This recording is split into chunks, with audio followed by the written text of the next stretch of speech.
Hi అండి, welcome to Hindu Hari. ఈరోజు భీష్మ ఏకాదశి సందర్భంగా సత్యనారాయణ వ్రతం చేస్తున్నాం గుళ్ళో. అదంతా నేను షూట్ చేశాను, ఇంట్రెస్ట్ ఉన్న వాళ్ళు చూడొచ్చు. ఇంకా ముందు రోజు నైటే ప్లాన్ చేసుకున్నాను ఏం శారీ కట్టుకోవాలి, ఏం జ్యువెలరీ వేసుకోవాలి అని. ఎందుకంటే అప్పటికప్పుడు అంటే ఇంకా లేట్ అయిపోతుంది. మామూలుగానే నాది ఎప్పుడూ లేటే. ఇంకా అప్పటికప్పుడు ప్లాన్ చేసుకుంటే ఇంకా వ్రతం అయిపోయినాక వెళ్ళాలి. ఈ purple colour sari one of my favourites.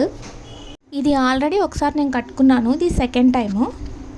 ఈ శారీకి ఎల్లో కలర్ బ్లౌజ్ వచ్చింది, బ్లౌజే హైలైట్. ఇంకా జ్యువెలరీ అంతా గోల్డే సెట్ చేసుకున్నాను సింపుల్గా. 1 గ్రామ్ గోల్డ్ జ్యువెలరీకి వెళ్ళలేదు.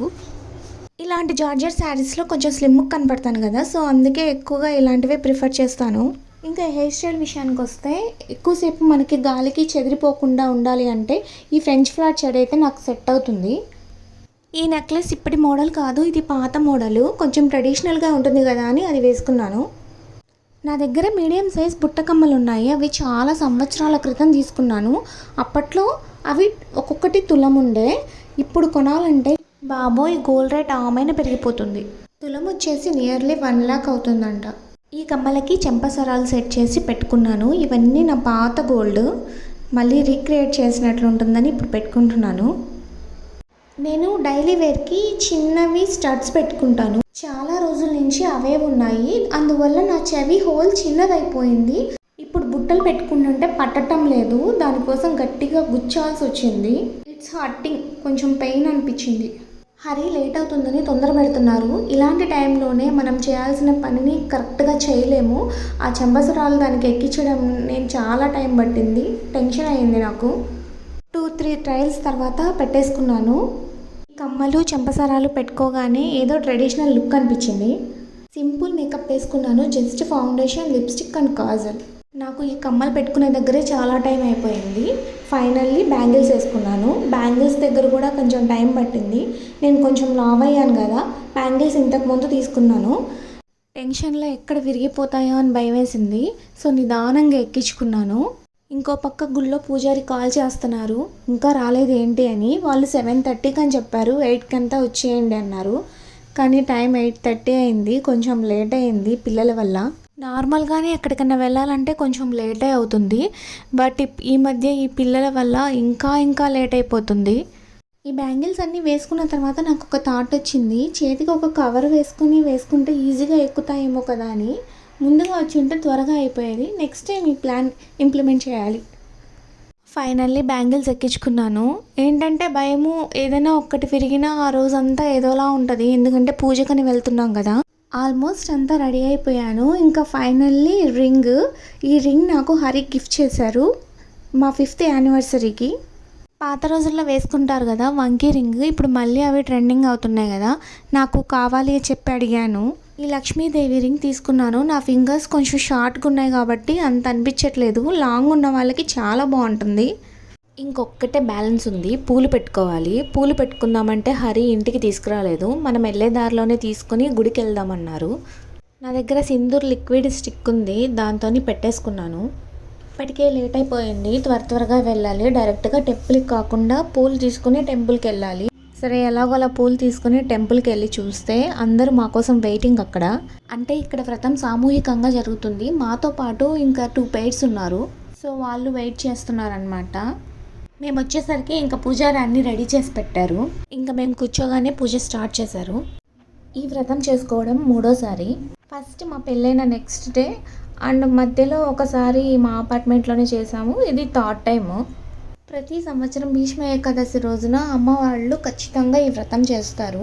మా పెళ్ళైన దగ్గర నుంచి మాతోటి ఒకసారి చేపించాలనుకున్నారు, బట్ ఎప్పుడు కూడా కుదరలేదు. ప్రెగ్నెన్సీస్, డెలివరీస్ ఇవే సరిపోయాయి. బట్ ఇప్పుడు లక్కీగా కుదిరింది, సో ఈ సంవత్సరం కూర్చొని చేశాము. పూజ అంతా అయిపోయింది, అమ్మ వాళ్ళు ఇంకా రాలేదు. మీరు వెళ్ళండి, మేము వస్తామని చెప్పారు. పిల్లల్ని రెడీ చేసుకొని తీసుకొని రావడంతో లేట్ అయింది. ఇంకా కలశం మీద ఉన్న టెంకాయ అమ్మవారి రూపు ఇచ్చి ఆశీర్వదించారు. ఇంకా తీర్థ ప్రసాదాలు తీసుకొని అమ్మ వాళ్ళ కోసం వెయిటింగ్, ఎందుకంటే వాళ్ళు వచ్చి మాకు బట్టలు పెట్టాలి. మిగతా వాళ్ళందరూ వెళ్ళిపోయారు, అప్పుడు వచ్చారు వాళ్ళు. మా పిల్లలు లేటుగా రావడం మంచిది అనిపించింది, ఎందుకంటే కుదురుగా కూర్చోరు, మమ్మల్ని కూర్చొనివ్వరు, అన్నీ పీకేస్తారు. ఇంకా అమ్మ వాళ్ళు వచ్చి బట్టలు పెట్టారు. చేయాల్సిన పేమెంట్స్ అన్నీ చేసేసి ఇంటికి వచ్చేసాము. అప్పటికే నా కడుపులో ఎలుకలు పరిగెడుతున్నాయి. ఏం తినకుండా ఫాస్టింగ్తో వెళ్ళాం కదా. ఇంకా ఇంటికి వచ్చేసి ప్రసాదాన్ని చుట్టుపక్కల వాళ్ళకి ఇచ్చేసి టిఫిన్ తినేసాము. లంచ్ ప్రిపేర్ చేసి పిల్లలకు పెట్టి మేము తిని అలా అలా ఆ మార్నింగ్ అయిపోయింది. ఈవినింగ్ రైస్ తినకూడదట, అందుకని నేను కొంచెం హెల్తీగా సొరకాయ తప్లెంటు చేద్దామనుకున్నాను. బియ్యంతో కాకుండా సొద్దలతో చేస్తున్నాను. మామూలుగా మనం రొట్టెలకు పట్టించుకుంటున్నట్టే సొద్దపిండి పట్టించుకొని వచ్చి సొరకాయని కోసేసి తురుముకుంటారు. యాక్చువల్గా తురిమితే నాకు చాలా టైం పడుతుందని చెప్పేసి ముక్కలు చేసేసి మిక్సీ వేసేసాను. నెక్స్ట్ ఉల్లిపాయలు అండ్ పచ్చిమిరపకాయలు రెండు కూడా కచ్చాపచ్చిగా మిక్సీ వేసుకున్నాను. జనరల్గా ఈ మధ్య కొంచెం హెల్తీ ఆప్షన్స్ చూస్ చేసుకుంటున్నారు కదా, సో నేను కూడా కొంచెం హెల్తీగా పిల్లలకి పెట్టొచ్చు అని చెప్పి సొద్దలతో చేస్తున్నాను. ఎప్పుడు కూడా బియ్యంతోనే చేస్తాము. ఇది నా ఫ్రెండ్ చెప్పిన రెసిపీ. మిల్లెట్తో చేసినట్టుంటుంది అండ్ ఒక వెజిటేబుల్ కూడా వెళ్తుంది కదా. సొరకాయ పేస్ట్ అండ్ ఉల్లిపాయ పచ్చిమిరపకాయ పేస్ట్లో సొద్దపిండిని పోసుకొని కలిపేస్తున్నాను మనకు కావాల్సినంత. పోస్తుంటే పడుతూనే ఉంది, ఎందుకంటే నేను సొరకాయ పేస్ట్ మొత్తంలో కలిపేశాను. కొంచెం కొంచెంగా వేసుకొని కలిపింటే మనకు అర్థమై ఉండేది.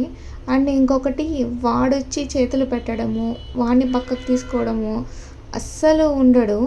గబక్కిని పెట్టేస్తాడు ఫ్రాక్షన్ ఆఫ్ సెకండ్స్లో. కింద ఏ ఉన్నా కానీ జోగాడుకుంటా వచ్చి వాడు పట్టుకొని నోట్లో పెట్టుకోవాల్సిందే. ప్రతిదీ నోట్లో పెట్టుకుంటాడు. వాడి కోసం అని టీ తీసుకున్నా అవి తప్ప అన్నీ నోట్లో పెట్టుకుంటాడు.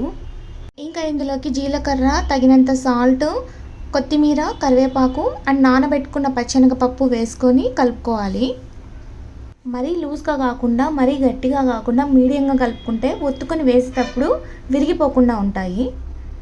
వాడి నోట్లో ఉల్లిపాయ ముక్క ఉంది. యాక్చువల్గా నేను కలిపేటప్పుడు నాకు తెలీదు వాడి నోట్లో ఉన్న సంగతి. నేను వీడియో ఎడిట్ చేసేటప్పుడు చూశాను, తర్వాత దానికే అదే బయటకు వచ్చేసింది. నోట్లో నుంచి కింద పడినప్పుడు చూశాను. ఇలాంటి పిల్లలతో చాలా జాగ్రత్తగా ఉండాలి. ఒక కన్ను వేసి ఉంచాలి వాళ్ళ మీద, మనం ఏ పని చేసుకుంటున్నా కానీ. లేకపోతే ఏవి నోట్లో పెట్టుకుంటున్నాడో ఏవి గొంతులోకి వెళ్తున్నాయో తెలీదు. ఇహాన్ష్తో నాకు బాధ లేదు. వాడు చిన్నప్పటి నుంచి కూడా ఏవంటే అవి నోట్లో పెట్టుకునేవాడు కాదు. వాటికని టీ కొన్నా కానీ టీ తీసుకుని నోట్లో పెట్టుకునేవాడు కాదు. కానీ అయాన్ష్ మాత్రము ఏం దొరికితే అది నోట్లో పెట్టేసుకుంటున్నాడు. ఇంకా నా వల్ల కాక మా అమ్మని వచ్చి తీసుకెళ్ళమని చెప్పాను. సో తీసుకెళ్ళింది. పిండినంతా కలిపేసుకున్నాక ఏం నానబెట్టాల్సిన అవసరం లేదు, డైరెక్ట్గా చేసేసుకోవడమే. నానబెట్టే కొద్దీ అది ఇంకా లూజ్ అవుతుంది పిండి. ఆయిల్ ప్యాకెట్ కవర్ని కట్ చేసి దానికి ఆయిల్ అప్లై చేసి చేతితోటి రౌండ్గా ఒత్తేసుకున్నాను. దాన్ని పెనం మీద వేసేటప్పుడు విరిగిపోకుండా జాగ్రత్తగా వేయాలి. ఒకవేళ ఇలా వేయడం రాని వాళ్ళు ఒక తడి క్లాత్ తీసుకొని క్లాత్ మీద ఒత్తేసుకొని దాన్ని తిప్పేసి పెనం మీద ఉల్టా వేసేసి గుడ్డ తీసేస్తే సరిపోతుంది. నాకు కవర్ మీద ఒత్తేసుకోవడమే అలవాటు, గుడ్డ మీద నేను ఎప్పుడూ ట్రై చేయలేదు. నాకైతే 1-2 విరిగిపోయాయి అంతే, మిగతావన్నీ బాగా వచ్చాయి. 2 పెన్నాలు పెట్టి చేశాను, తొందరగా అయిపోతుంది కదా అని చెప్పి. ఇవి కాలడానికి కొంచెం టైం పడుతుంది, అటు ఇటు అడ్జస్ట్ చేసుకుంటూ కాల్చుకోవాలి. నేను ఇంతగా అనుకొని చేసింది మా బాబు కోసమే, కొంచెం హెల్తీ ఫుడ్ తింటాడు కదా అని. కానీ వాడు తినకుండా అలిగి కూర్చున్నాడు నాకు వద్దు అనేసి. వాడికి బియ్యంవి అలవాటయ్యాయి, సొద్దపిండివి కలర్ వేరేగా ఉండి ఏంటో అనుకొని నేను తిననని చెప్పి. సో మాకు ఈరోజు ఇలా గడిచింది. నేను ఫస్ట్ టైం ఇలా వ్లాగ్ చేయడము. వీడియో నచ్చితే like and share and subscribe చేయండి.